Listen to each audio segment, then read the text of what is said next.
Pihak kepolisian resor, Polres, Kediri Kota bergerak cepat dengan mengamankan 3 orang anggota keluarga korban, yakni ibu kandung, H, ayah tiri, W, serta nenek korban, S, untuk dimintai keterangan lebih lanjut. Kepala Satuan Reserse Kriminal, Satreskrim, Polres Kediri Kota, AKP Ahmad Eliasarif Martadinata, menegaskan bahwa pihaknya tengah melakukan pendalaman terkait penyebab pasti kematian balita tersebut. Kronologis belum bisa disampaikan karena masih penyelidikan. Kami juga menunggu hasil visum untuk mengetahui penyebab kematian, ujar Ahmad, Rabu. Hingga saat ini, polisi masih mengumpulkan bukti-bukti di tempat kejadian perkara dan menunggu hasil autopsi resmi dari tim medis RS Bayangkara untuk menentukan status hukum para terperiksa. Terungkap perilaku atau gelagat NIZ, balita asal Kelurahan Ronggo, Kota Kediri ditemukan meninggal dunia, Rabu, 15 April 2026, malam.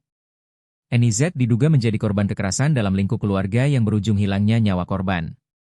Kakak kandung korban, Muhammad Wahyudi mengaku sempat bertemu dengan sang adik beberapa hari sebelum peristiwa nahas itu terjadi. Terakhir bertemu 2 hari yang lalu, saat itu dia sedang tidur. Saya memang tidak tinggal serumah, kata Wahyudi usai proses pemakaman, Kamis, 16 April 2026. Dalam pertemuan terakhir itu, Wahyudi mengaku tidak melihat tanda-tanda mencurigakan. Ia menyebut adiknya dikenal sebagai anak yang pendiam dan cenderung lebih banyak menghabiskan waktu untuk tidur. Setiap saya ke rumah nenek, dia lebih banyak tidur dan jarang bicara, imbuhnya. Wahyudi secara tegas meminta aparat penegak hukum mengusut tuntas kasus yang merenggut nyawa adiknya tersebut. Ia berharap tidak ada yang ditutup-tutupi dalam proses penyelidikan. Wahyudi mengaku tidak mengetahui secara pasti kronologi kejadian, lantaran sudah tidak tinggal satu rumah dengan korban. Meski demikian, Wahyudi tidak menampik adanya informasi dari warga terkait dugaan kekerasan yang dialami korban. Ia pun menyerahkan sepenuhnya penanganan kasus ini kepada pihak kepolisian. Harapannya diusut tuntas, dicari kebenarannya. Kalau pelakunya sudah ketemu, saya ikut keputusan hukum saja, tegasnya. Peristiwa memilukan tersebut pertama kali terungkap saat kakak tiri korban menemukan NIZ dalam kondisi terbujur kaku di salah satu ruangan rumah. Temuan itu langsung dilaporkan kepada warga sekitar yang kemudian memastikan bahwa korban telah meninggal dunia. Ketua RW setempat, Baharudin Yusuf, membenarkan adanya laporan dari warga terkait kondisi korban yang mencurigakan. Ia menyebut terdapat sejumlah luka pada tubuh balita tersebut yang mengarah pada dugaan kekerasan fisik.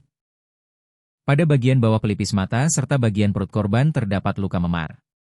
Saat ditemukan, korban hanya bersama neneknya, sementara ayah tiri dan ibunya sedang bekerja, kata Baharudin, Rabu, 15 April 2026, malam. Kondisi korban saat ditemukan semakin menguatkan kecurigaan warga terkait dugaan adanya tindakan penganiayaan. Warga yang datang ke lokasi melihat adanya bekas luka di beberapa bagian tubuh yang dinilai tidak wajar untuk seorang balita. Tak hanya itu, warga juga mengungkap dugaan kekerasan yang tidak hanya dialami NIZ. Bahkan saat kejadian, warga mendapati sekujur tubuh kedua kakak korban dipenuhi luka serta bekas sundutan rokok. Di sisi lain, para tetangga mengaku tidak mendengar adanya kejanggalan sebelum korban ditemukan tewas. Ririn, tetangga korban, menyebutkan suasana sore itu sangat sunyi karena cuaca buruk. Saat warga datang, kondisinya, korban, sudah tidak ada napas.